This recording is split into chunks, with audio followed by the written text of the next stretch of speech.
قناة قراء زمان، تسمع وكأنك ترى. إذاعة القرآن الكريم من القاهرة.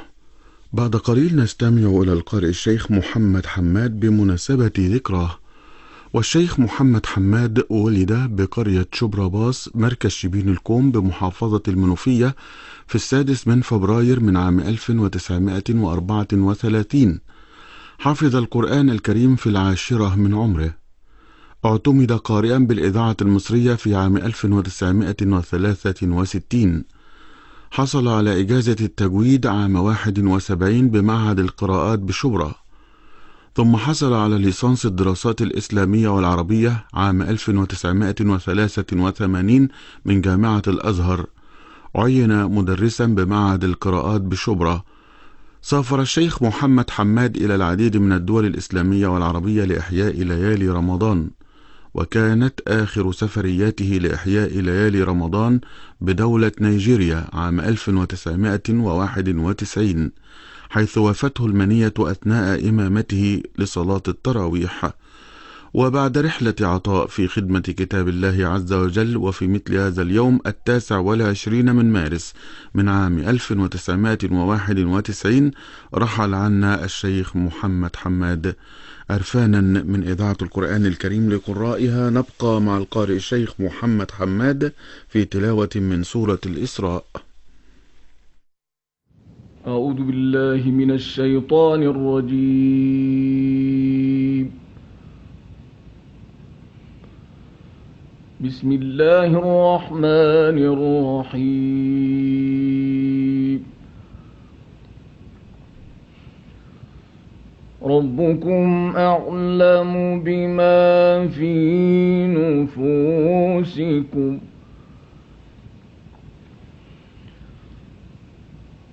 ربكم أعلم بما في نفوسكم إن تكونوا صالحين فإنه كان للأوابين غفورا.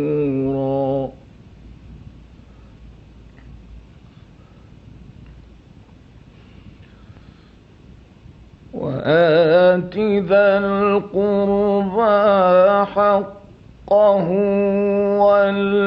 والمسكين وابن السبيل ولا تبذر تبذيرا.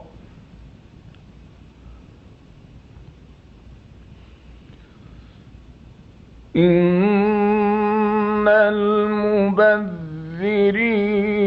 كانوا إخوان الشياطين وكان الشيطان لربه كفورا.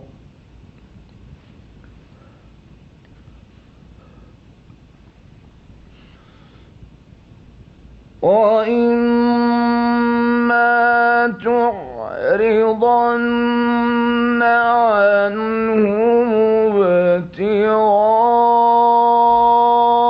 رحمة من ربك ترجوها فقل لهم قولا ميسورا.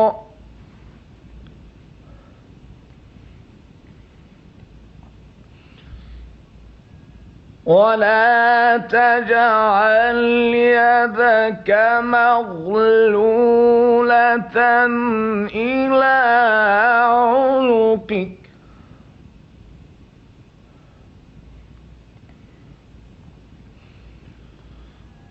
ولا تجعل يدك مغلولة إلى عنقك ولا تبسطها كل البسط فتقعد ملوما محسورا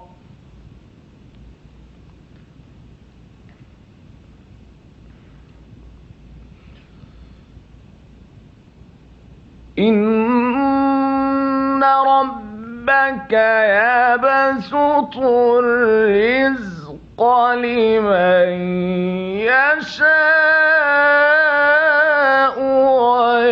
ويقدر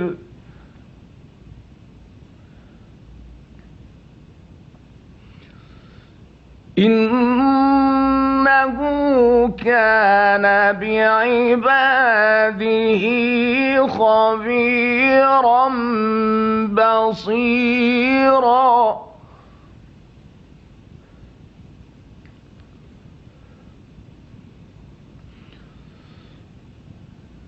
ولا تقتلوا أولادكم خشية إملاق نحن نرزقهم وإياكم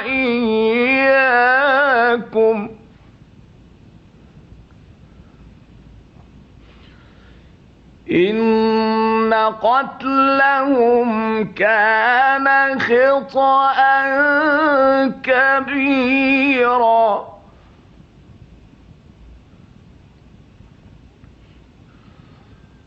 ولا تقربوا الزنا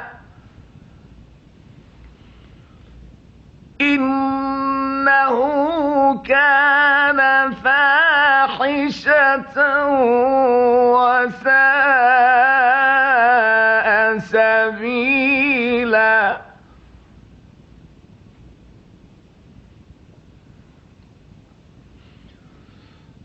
ولا تقتلوا النفس التي حرم الله إلا بالحق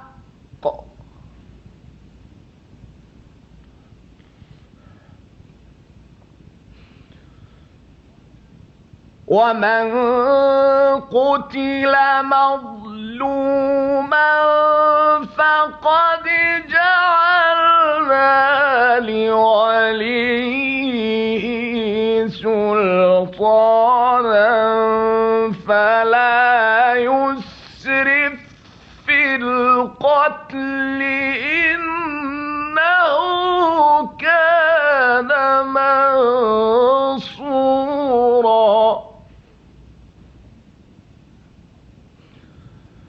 ولا تقربوا مال اليتيم إلا بالتي هي أحسن حتى يبلغ أشده وأوفوا بالعهد إن العهد كان مسؤولا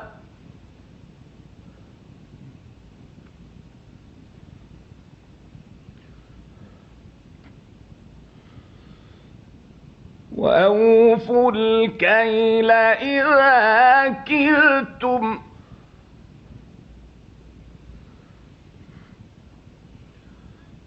وأوفوا الكيل إذا كلتم وزنوا بالقسطاس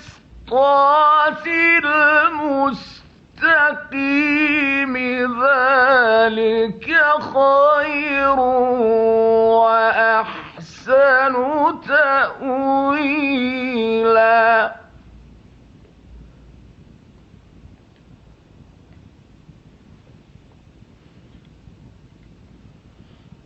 ولا تقف ما ليس لك به علم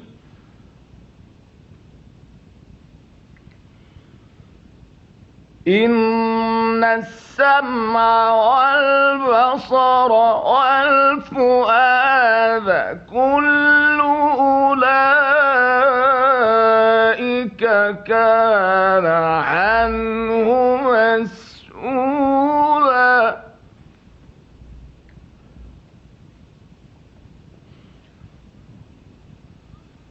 ولا تمش في الأرض مرحا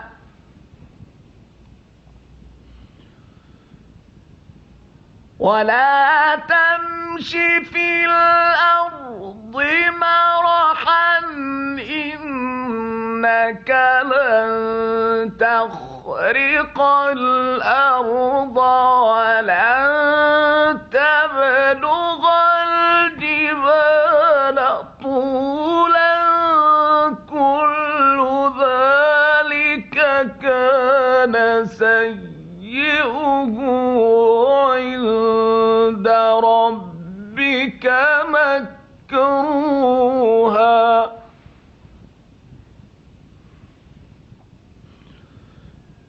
ذلك مما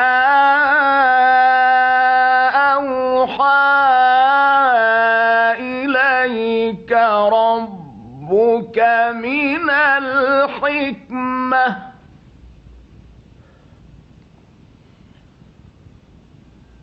ولا تجعل مع الله إلها آخر فتلقى في جهنم ملوما مدحورا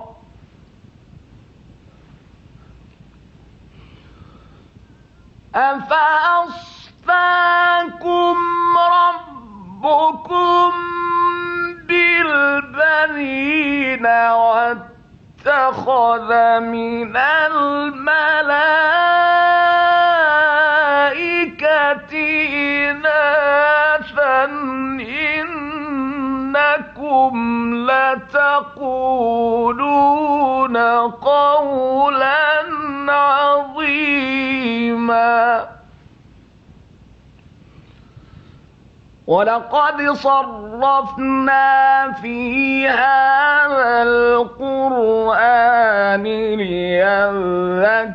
ليذكروا وما يزيدهم إلا نفورا قل لو كان معه آلهة كما يقولون إذا لابتغوا إلى ذي العرش سبيلا سبحانه وتعالى